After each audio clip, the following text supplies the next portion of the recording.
Bonjour tout le monde et bienvenue sur Nipub. Dans cette vidéo, je vais vous montrer comment utiliser la transformation de Johnson dans Minitab.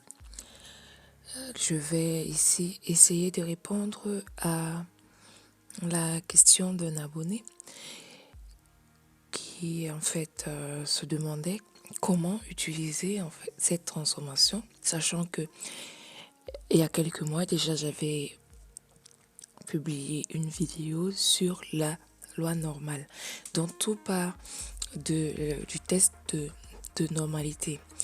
Si vous ne vous souvenez pas de comment ça marche, je vous mettrai la vidéo de cette loi normale dans la description de cette vidéo. Pour ce qui concerne de la transformation de Johnson, déjà, pourquoi est-ce qu'on utilise la transformation de Johnson?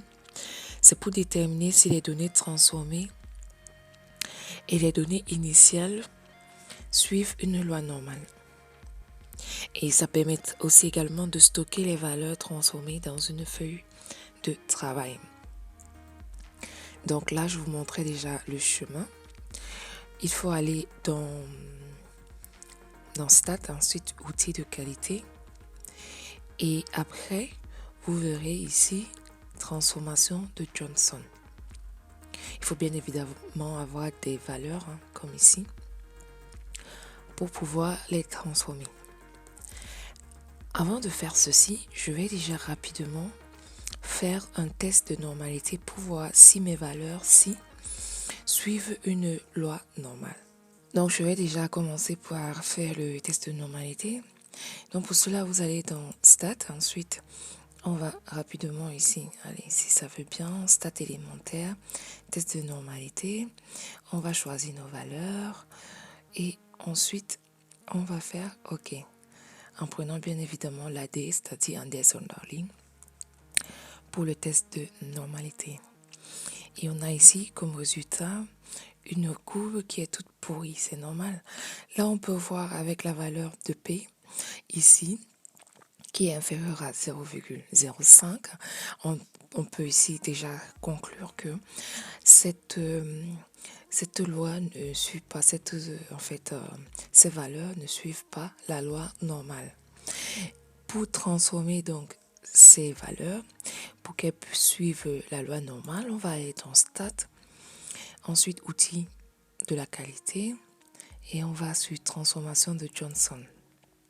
On choisit les valeurs, on peut choisir le groupe ici, mais ce n'est pas en fait nécessaire. Stocker les valeurs, on va choisir C2. Dans option, qu'est-ce qu'on a? Valeur de P pour la sélection du meilleur ajustement. Ça, c'est choisi en fait automatiquement. On ne change pas. Et on va cliquer sur OK. Et là, on a ce résultat. Avec ce résultat, on peut apercevoir ici notre diagramme de probabilité qu'on a fait tout à l'heure.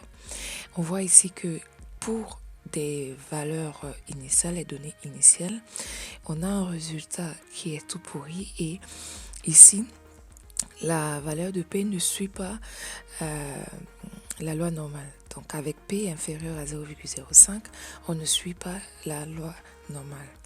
Donc ici, pour des valeurs transformées, on voit que là, les valeurs tentent de se rapprocher le plus possible de la droite d'Henry.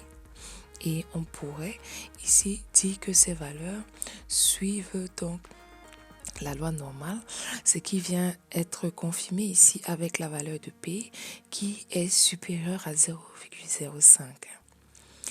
Pour les valeurs ici du test d'Anderson-Darling, parce que la RAT c'est Anderson-Darling, on voit ici que pour obtenir une meilleure transformation, on a là la valeur de P pour un meilleur ajustement qui est le plus haut ici, c'est-à-dire 0,88, 30 et 36 pour une valeur de Z de 0,38.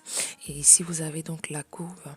Si vous voulez vous amuser ici à comprendre sur Internet comment est-ce qu'on construit une droite de transformation Johnson, vous pouvez.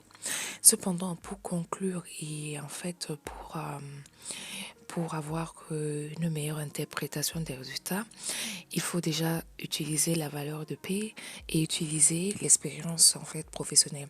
Donc vous aurez par exemple une machine, ça dépend de ce que vous voulez faire comme analyse. Vous utilisez l'expérience, vous faites des tests et ceci vous donne en fait une indication. Ensuite, on va essayer de regarder ici dans la cellule C2, on a les valeurs qui ont été stockées. Ça veut dire quoi? Ça veut dire que pour cette valeur, je ne sais pas, peut-être là, c'était la position 1A, position 2, ainsi de suite, pour avoir des valeurs qui suivent une loi normale. Le logiciel nous propose ici pour cette position, au lieu d'avoir du 0,01, si on utilise du moins 0,41 et là on aura 0,16, 0,19, ainsi de suite. Si on prend ces valeurs, on est à coup sûr on est sûr en fait que ces valeurs suivront la loi normale. Après, attention, parce que là, il faut également prendre en compte les tolérances. Par exemple, c'est pour ça que je parlais d'expérience tout à l'heure. Il ne faut pas juste se dire, ok, nous avons les valeurs données par le logiciel et on va l'utiliser bêtement. Non, il ne faut pas l'utiliser bêtement. Il faut regarder si vous n'avez pas les tolérances à respecter. Il faut regarder si les valeurs, ça marchera, si vous faites des tests sur la machine et que ça ne va pas casser. Donc voilà comment utiliser, je répète ici, la transformation de Johnson dans Minitab. J'espère que cette vidéo t'a plu, que tu as trouvé des réponses à ta question. Et si jamais tu as des questions, la moindre question possible, n'hésite surtout pas à revenir, à me poser cette question et je verrai dans quelle mesure te répondre. Reste en santé et reviens très vite pour plus de vidéos sur NipPub.